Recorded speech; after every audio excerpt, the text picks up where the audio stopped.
कोई बात नहीं, वो भी मेरा भाई है। आज फंस गया तो क्या करोगे? आगे बाप दादा डरलो नहीं, बेटो न डरलो।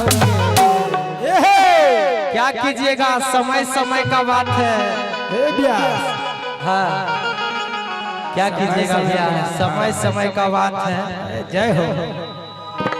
समय क्या नहीं कराता है, बहुत कुछ कराता है। मेरा भी यही सेम समय था भैया, सेम। उस समय हम जेल में थे। हाँ हम बाहर में हैं, वो जेल में। हाँ क्या कीजिएगा, होता है। आगे बाप दादा डरलो नहीं, बेटो न डरलो। अच्छा है ना दादा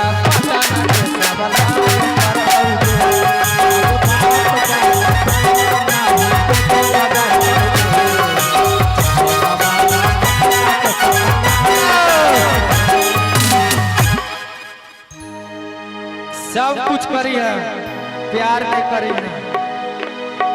नहीं ना, हमरो दिल टूट गए तबे गए। आगे की तोर माला वागड़ा हो, हमर दिला घावरा हो। बाबू हो जा, हमर दिला घावरा हो।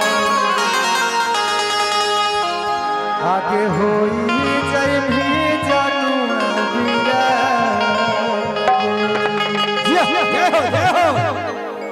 देखिए बैठ के जब बातचीत होती है खड़े खड़े। हाँ बिल्कुल,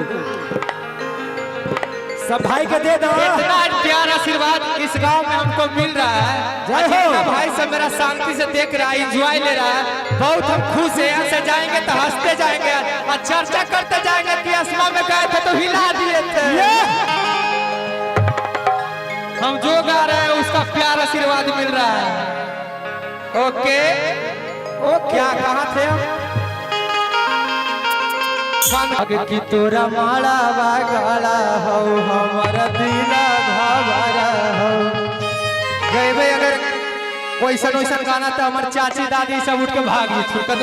लगाओ गंदा गंदा गावे लगे, भाग है ला सरवा है। चल ये क्या राव वाले निकल कल तो हेरा कुंदा ना ले तक की कैसन कैसन गाना गाओ है। मिला के चलो, हम मिला के चले के हमरा आदत है।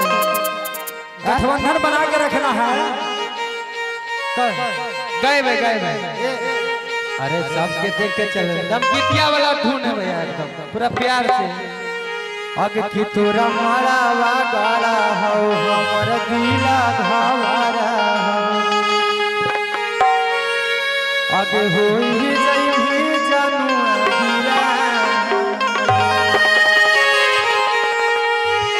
आगे चली जई भी सोना ससुरा। साइड हो गया तुम लोग क्या? मैं गाना चेंज कर दूं क्या? आगे हमारा नहीं दे माता केरा दे मांगे।